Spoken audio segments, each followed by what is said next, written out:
Hoje nós vamos estar tratando de um tema que esse tema faz parte das relações humanas. Mas antes eu quero desejar para você um dia abençoado e se você se enquadrar dentro desse contexto, tenha tranquilidade, tenha paciência que você vai superar, vai vencer, vai encontrar seu porto seguro e que o seu lado afetivo ele vai ser de alguma forma tocado, massageado, ativado, direcionado, porque você é um ser que nasceu para amar e para ser amado. Por isso, se esse momento que você vive hoje é um momento de conflito, é um momento de dor, é um momento de decepção, por decisões que você tomou lá atrás, fica tranquilo, a vida muda, a verdade dos humanos muda e muitas vezes essas mudanças, elas acontecem de maneira repentina e essas mudanças trazem direções, trazem alento e trazem a oportunidade da pessoa crescer, amadurecer, superar e vencer mais um obstáculo na vida. O nosso tema hoje é conflito conjugal. Este é um tema difícil e a minha preocupação é que muitas pessoas elas conseguiram formatar padrão e encaixar os conflitos conjugal dentro de um padrão. Isso é impossível, isso não existe. Não existe receita, não existe modelos perfeitos ou padronizados para encaixarem duas pessoas diferentes em um único padrão. Isso é impossível. E a não ser que dentro desse contexto uma pessoa ela se anule, ela se castre para que a outra sobressaia. Mas aí vai ser uma relação fraudulenta, onde que uma pessoa ela vai sobressair sobre a outra pessoa e ambas as pessoas vão se enganarem dentro da relação, porque uma vai dizer que está mandando e é feliz e outra vai dizer que está sendo frustrada e que não está vivendo a sua própria vida. Em todo casamento, a ambivalência ela faz parte da relação. Ela pode ser mais intensa ou menos intensa. O que é ambivalência? A ambivalência dentro do contexto psíquico, psicológico, é um sentimento de amor e ódio. As pessoas, elas amam, mas se elas me contrariam, eu corto a cabeça delas. E esse sentimento, ele é muito real, ele é muito vivo, pela questão da intimidade. E essa intimidade, muitas vezes, ela fica refém e o outro se sente no direito de entrar na privacidade e violentar essa privacidade. E é aí que a violência ela entra, é aí que a ambivalência se manifesta, como também o ódio se manifesta.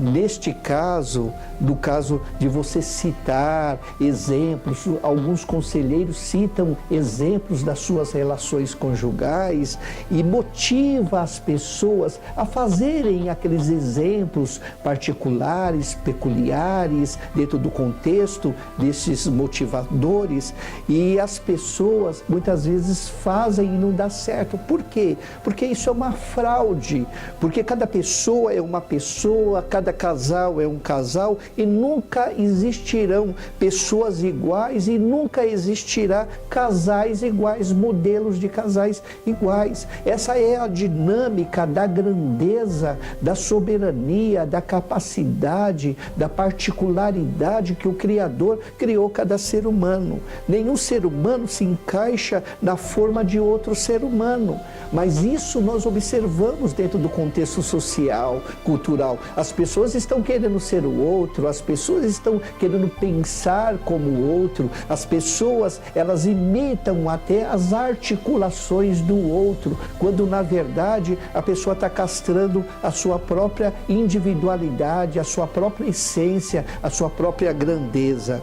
Seria como você, por exemplo, querer encaixar um quadrado dentro de um triângulo. São formatos diferentes, isto é impossível. A única forma que qualquer ser humano se encaixa perfeitamente é na fonte, da onde ele foi criado, é na forma. E eu vos digo que essa forma chama a palavra viva e eficaz, é Jesus Cristo. Os trabalhos de aconselhamentos conjugais, eles são maravilhosos, eles são necessários, eles são importantes quando eles são desenvolvidos por pessoas idôneas e responsáveis, por técnicos científicos e dentro do espiritual. Mas muitas vezes, dentro do contexto religioso, é espiritualizado esse contexto. E quando as pessoas espiritualizam esse contexto, elas arrebentam, elas violentam, elas estrupam e elas terminam estragando aquilo que já estava ruim, porque elas apresentam um modelo, elas apresentam uma fórmula, elas apresentam uma receita de como que as pessoas devem fazer para ser felizes, em detrimento das suas vidas e das suas mazelas. Por isso esse tema, ele é subjetivo, ele é complexo, ele é grandioso, mas ele deve ser criterioso. E eu vou destacar alguns itens que eu coloquei aqui, alguns passos, mas isso é apenas uma gota de água no oceano, porque vai muito mais além do que você possa imaginar. Mas eu vou numerar alguns passos para você ter um norte, o caminho das pedras e caminhar para o seu porto seguro. Então vamos lá. Primeiro passo dentro do conflito conjugal. O primeiro passo é você lidar com as suas questões, você buscar conhecimento e você saber e conhecer um pouquinho de você, as suas virtudes, as suas fraquezas, as suas mazelas. Primeiramente, você precisa conhecer você. Como que você pode amar o outro se você não ama você próprio? Segundo passo é você ter a certeza se a pessoa está disposta a buscar a qualidade de vida internalizada em seu interior.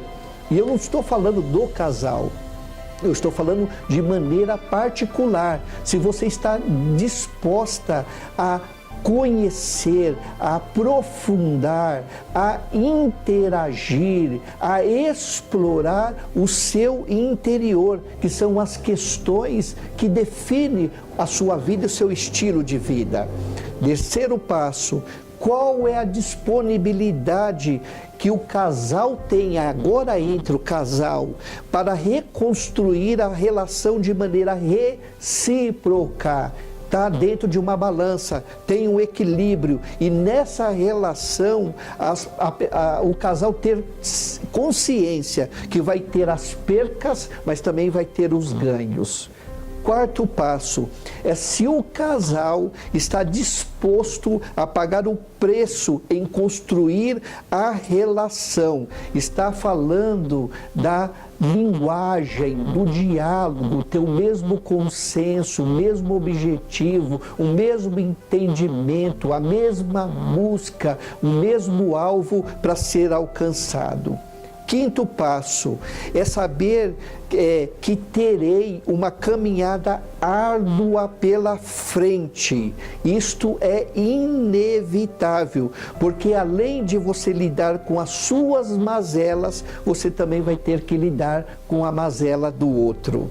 Sexto passo, o processo deve ser direcionado de maneira flexível, porque serão trabalhados as chantagens, a dissimulação, a hipocrisia, os traumas, o sentimento de comiseração e tantos outros para se obtiver vantagem sobre o outro, porque o ser humano, ele é um ser inteligente e ele pode usar da sua inteligência para buscar vantagem para si e para denegrir ou para pressionar ou para exigir que o outro faça aquilo que ele não quer fazer.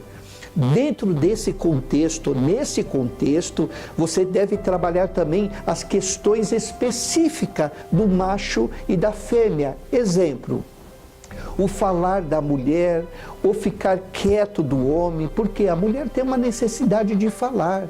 E quanto mais você impede ela falar, mais ela vai falar. E quanto mais ela falar, mais ela vai infernizar o homem que não quer escutar, porque ele não tem disposição para escutar e para ouvir a sua companheira.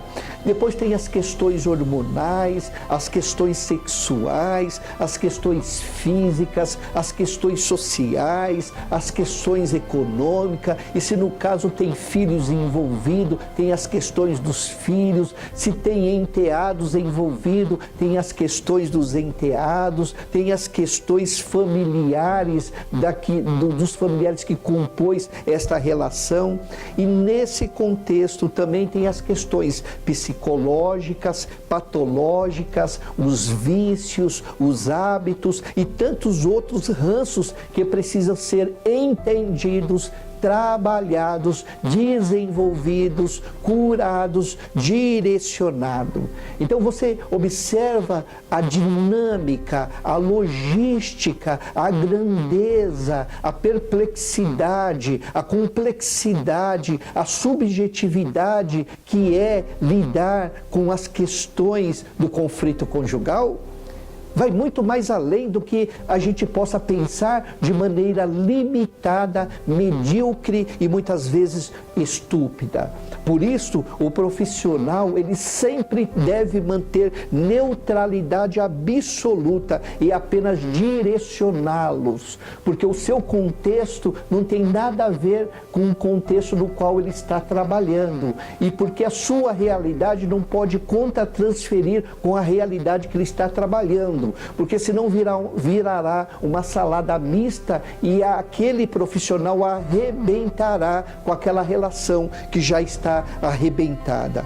E o que me deixa mais animado dentro desse contexto, porque já trabalhei muito e trabalho com essa questão, é que diante desse contexto, desse conflito conjugal, você observa a grandeza, a capacidade que o ser humano tem de vencer, de superar, de dar a volta por cima diante dos conflitos da dor e do sofrimento, independente se está tendo uma separação, um divórcio, se não dá para caminhar junto, porque o próprio Cristo disse o seguinte: como que duas pessoas podem caminhar junto, podem andar junto, se elas não estão de comum acordo?